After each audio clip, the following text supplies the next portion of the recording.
The boardroom door slammed shut. His $12 million equity stake vanished from a $1.2 billion company overnight. But the real weapon wasn't the email. It was the silence that followed.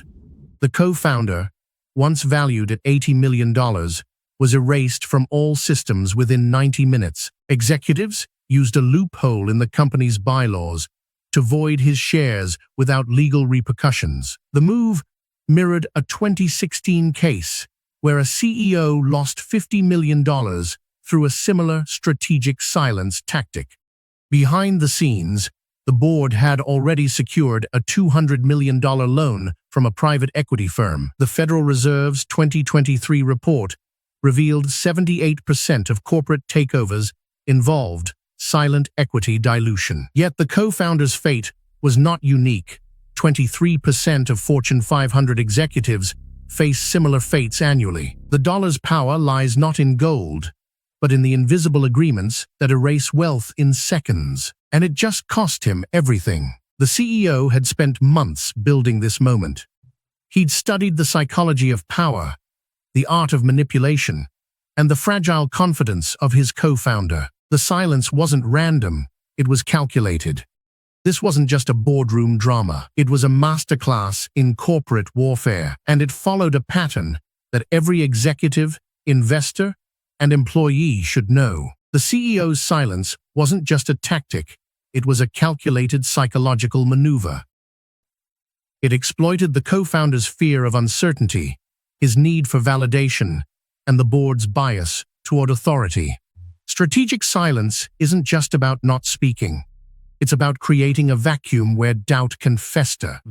And in that vacuum, power shifts. The co-founder didn't see it coming. He'd spent years building the company, but in the silence, he felt the ground beneath him collapse.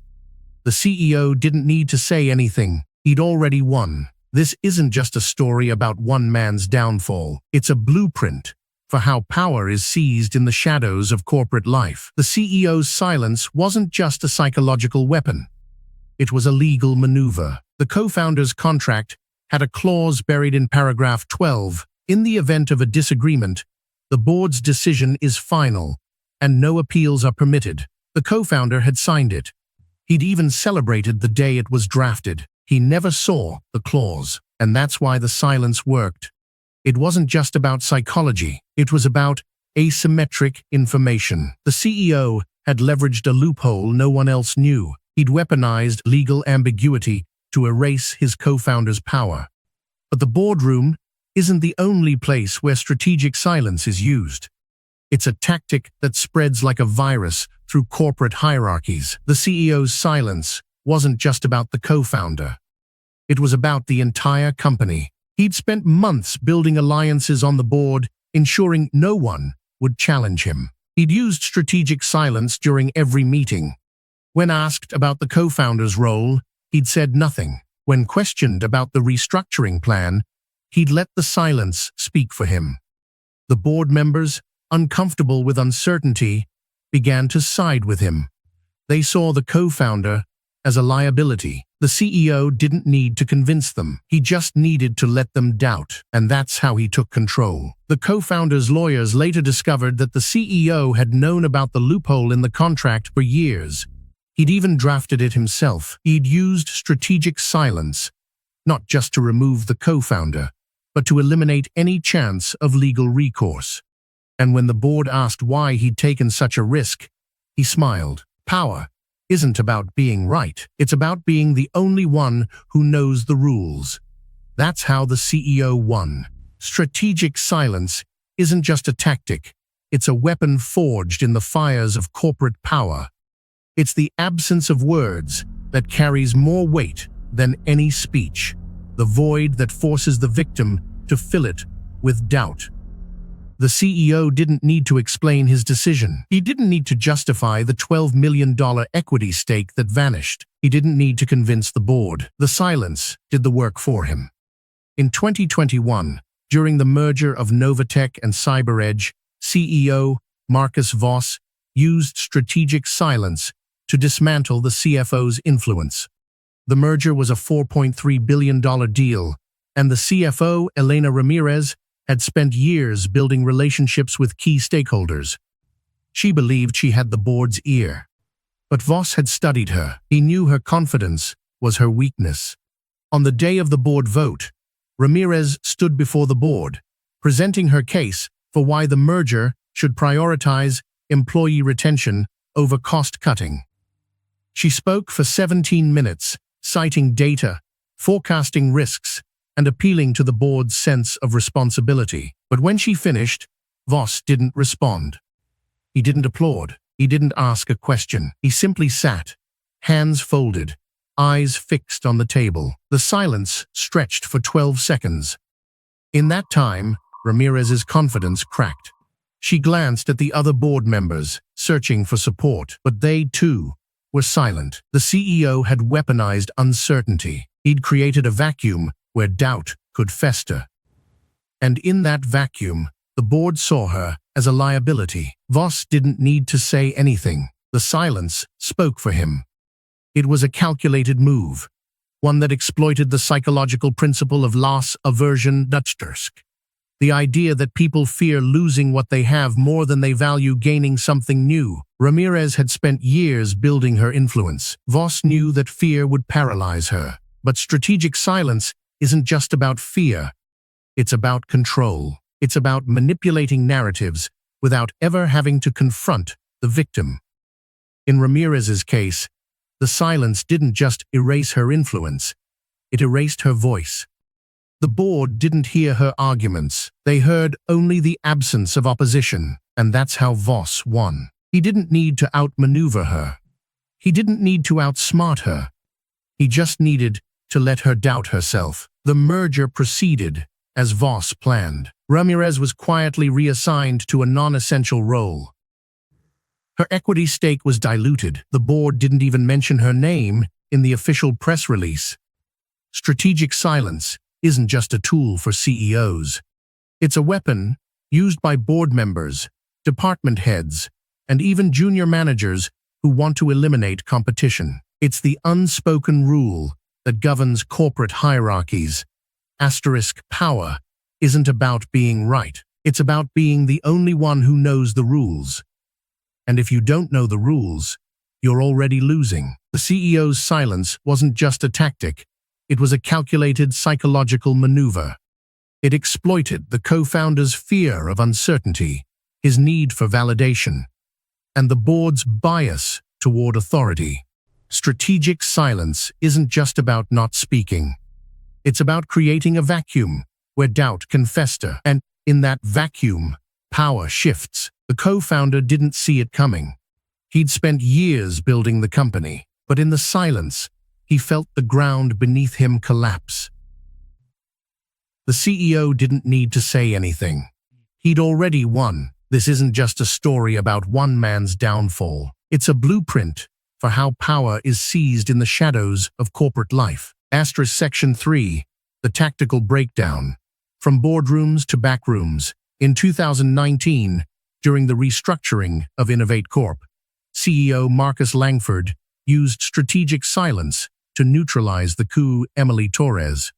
The company was a $2.5 billion tech firm on the brink of a hostile takeover by a rival conglomerate. Torres had spent a decade building the company's operations, but Langford saw her as an obstacle. Langford's plan was simple: isolate Torres, erode her influence, and replace her with someone who would align with his vision. He began by ensuring she was excluded from all high-level meetings. When she raised concerns about the restructuring, he would stare at her in silence, his expression unreadable. The board members, uncomfortable with uncertainty, began to side with Langford. They saw Torres as a liability. She had no leverage, no BATNA, no alternative to a negotiated agreement. Langford had weaponized her lack of options. The silence wasn't just psychological. It was legal. Langford had drafted a clause in the company's bylaws that allowed the CEO to unilaterally approve any restructuring without board approval. Torres had never seen it. She had trusted the board to protect her. When the takeover bid came, Langford used strategic silence again. He refused to answer any questions about the offer, even as the board debated whether to accept it. The uncertainty made the board nervous. They assumed Langford knew something they didn't. Within weeks, Torres was replaced. Her equity was diluted. Her name was removed from the company's website. The only thing left was a single email. Your resignation is effective immediately. Langford didn't need to convince anyone. He just needed to let them doubt, and that's how he took control. The boardroom isn't the only place where strategic silence is used. It's a tactic that spreads like a virus through corporate hierarchies. In mergers, it's used to suppress dissent. In negotiations, it's used to extract concessions. In promotions, it's used to silence potential rivals. The key is always the same. Create a void where power can be seized. And if you don't know the rules, you're already losing. If you're ever in a meeting and someone uses strategic silence, you need to know how to counter it. The co-founder didn't have a chance because he didn't see the trap until it was too late. But you can. Here's how. First, ask direct questions. Not vague ones, but ones that force the silent party to clarify their intent. What's the next step? Or, what are we trying to achieve here? This doesn't just break the vacuum of uncertainty, it weaponizes it against the manipulator. When the CEO stared at the co-founder in silence, the co-founder never asked, "What are you trying to accomplish by not speaking?" That's the first mistake. Second, use anchoring to create a reference point that limits ambiguity. Say, if we do X, what happens to Y? This forces the silent party to commit to a position, exposing their lack of clarity. In the co-founder's case, if he'd asked, "If you're not negotiating my equity, what's the alternative?" the CEO would have had to answer, or admit he had no plan. Anchoring isn't about being right. It's about making the manipulator choose a side. Third, create a paper trail. Silence is a weapon, but written records can disarm it. Every time the CEO used strategic silence, he left a void. The co-founder never documented the meetings, the emails, or the board's discussions. But if he had, he'd have had leverage. For example, if he'd said, "I'm sending this email to confirm our discussion about equity terms," he'd have forced the CEO to respond or risk legal exposure. These tactics aren't just defensive, they're offensive. They turn the manipulator's weapon against them. The CEO didn't win because he was right.